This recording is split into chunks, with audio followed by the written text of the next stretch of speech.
तो ये दो तस्वीरें हम आपको दिखा रहे हैं। देर रात प्रधानमंत्री नरेंद्र मोदी का ये दौरा था और रोड शो जब उन्होंने किया तो लोगों का हुजूम उमड़ा उनकी एक झलक पाने के लिए। प्रधानमंत्री नरेंद्र मोदी देखा जाए तो अपने संसदीय क्षेत्र वाराणसी से आम चुनाव की ताल ठोकते नजर आएंगे। आम चुनावों की घोषणा के पहले संभवतः ये पीएम मोदी का आखिरी दौरा माना जा रहा है। इस दौरे पर पीएम मोदी काशी को 14,000 करोड़ की लागत की 35 योजनाओं का तोहफा देंगे, उनका शिलान्यास करेंगे, लोकार्पण करेंगे। रिपोर्ट देखिए।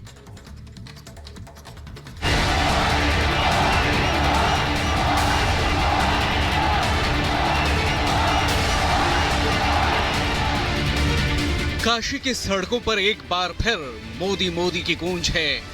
अपने सांसद की एक झलक पाने के लिए देर रात हजारों लोग सड़क के दोनों तरफ पीएम का स्वागत करते नजर आए।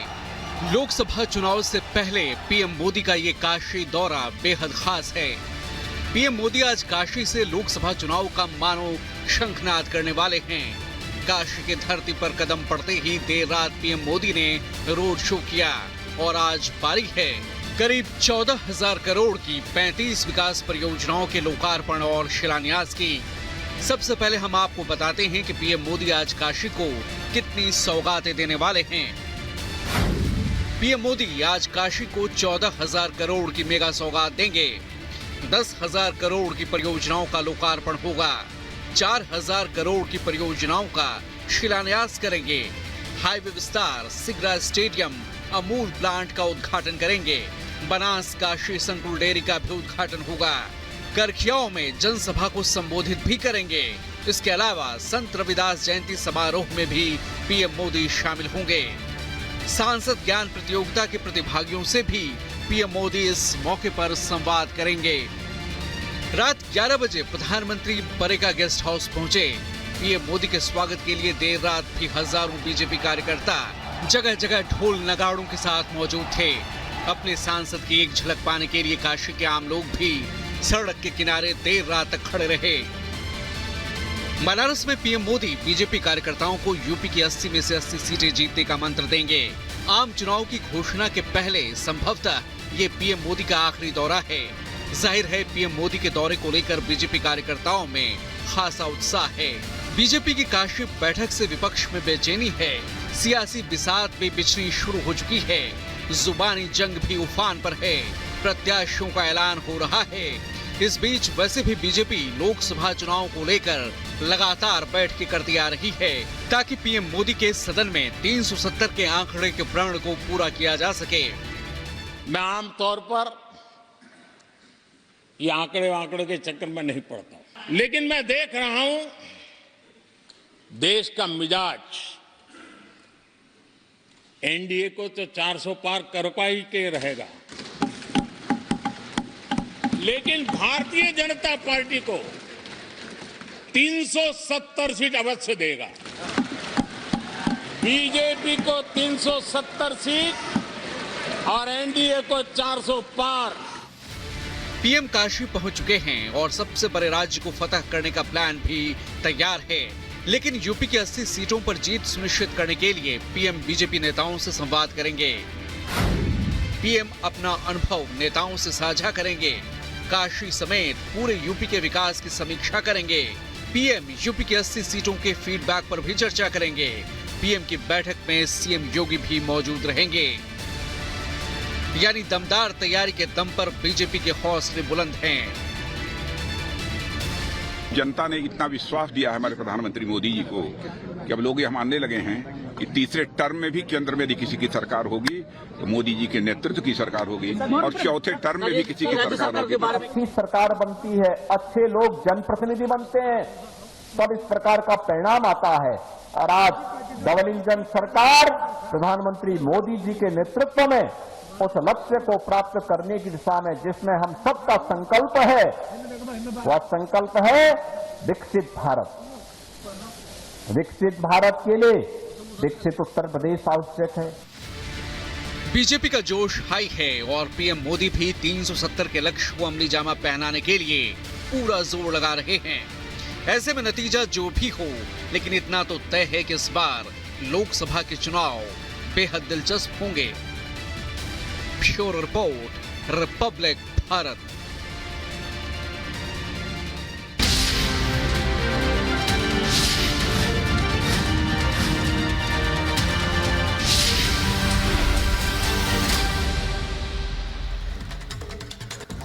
और किस तरीके से उपद्रव किया जा रहा है किसान आंदोलन की आड़ में, अब उसको लेकर हरियाणा पुलिस सख्त नजर आ रही है। और साथ ही साथ जो नुकसान किया गया है, जो संपत्ति को नुकसान पहुंचाया गया है, उसको लेकर अब कुर्की की जाएगी उन्हीं उपद्रवियों की संपत्ति की। फिलहाल हरियाणा पुलिस सख्त नजर आ रही है जो उपद्रव हुआ है बीते दिनों, और साथ ही साथ ऐसा ही कुछ अंबाला पुलिस की ओर से भी एक्शन देखने को मिल सकता है, क्योंकि किसान आंदोलन के दौरान उपद्रव करने वालों पर अब बड़ी कार्रवाई की जाएगी और उपद्रवियों की संपत्ति कुर्क की जाएगी। उन्हें चिन्हित किया जाएगा। जिन जिन उपद्रवियों ने पत्थर बरसाए हैं, बैरिकेड तोड़ने की कोशिश की है और बड़ी बड़ी मशीनें लेकर सीमेंटेड बैरिकेड तोड़ने की कोशिश की, और उन उपद्रवियों पर अब बड़ी कार्रवाई की जाएगी। क्योंकि एक तरफ जहां किसानों को समझाने की कोशिश की जा रही, तो वहीं इसी आंदोलन के नाम पर, इसी आंदोलन की आड़ में कुछ उपद्रवी आते हैं और पुलिस पर पथराव करते हैं,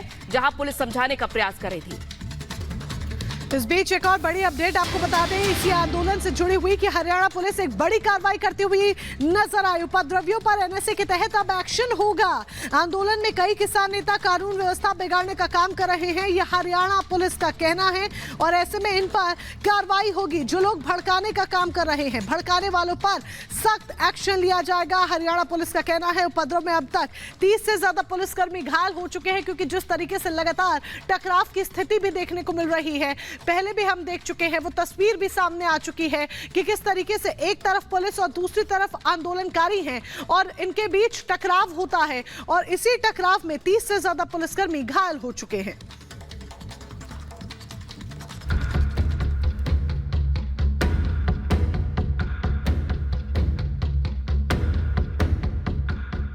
अपनी मांगों को लेकर किसान आंदोलन अब एक उपद्रव में तब्दील होता हुआ नजर आ रहा है।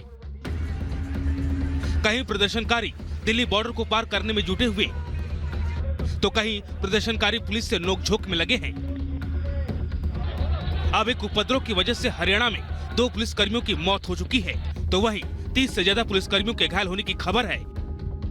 लगातार प्रदर्शन उग्र होता जा रहा है। पुलिस उपद्रव को रोकने के लिए बल का प्रयोग कर रही है। पुलिस उपद्रवियों पर रोक लगाने के लिए आंसू गैस के गोले का भी इस्तेमाल कर रही है। ऐसे में अब हरियाणा पुलिस उपद्रव को लेकर सख्ती बरतती नजर आ रही है।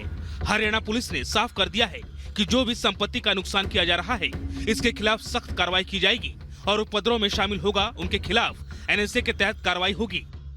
किसान आंदोलन के दौरान हुई सरकारी संपत्ति के नुकसान की भरपाई आंदोलनकारियों से वसूली जाएगी। ये बड़ी कार्रवाई जो है अंबाला पुलिस की तरफ से की गई है। आंदोलनकारियों ने जिस सरकारी संपत्ति को नुकसान पहुंचाया है, अब उसी की भरपाई जो है इनकी संपत्ति कुर्की और इनके बैंक खातों को सीज करके वसूली जाएगी। इतना ही नहीं, हरियाणा पुलिस ने सख्त एक्शन लेते हुए ये भी आदेश जारी किया कि जो किसान नेता सोशल मीडिया या फिर दूसरे प्लेटफॉर्म के जरिए भड़काने की कोशिश कर रहे हैं, उनके खिलाफ भी एनएसए के तहत कार्रवाई होगी। जो लोग सड़क पर उपद्रव गतिविधियों में शामिल हैं, उनकी संपत्ति भी हरियाणा पुलिस कुर्क करने की तैयारी में है। साथ ही उपद्रवियों के बैंक खातों को भी सीज किया जाएगा।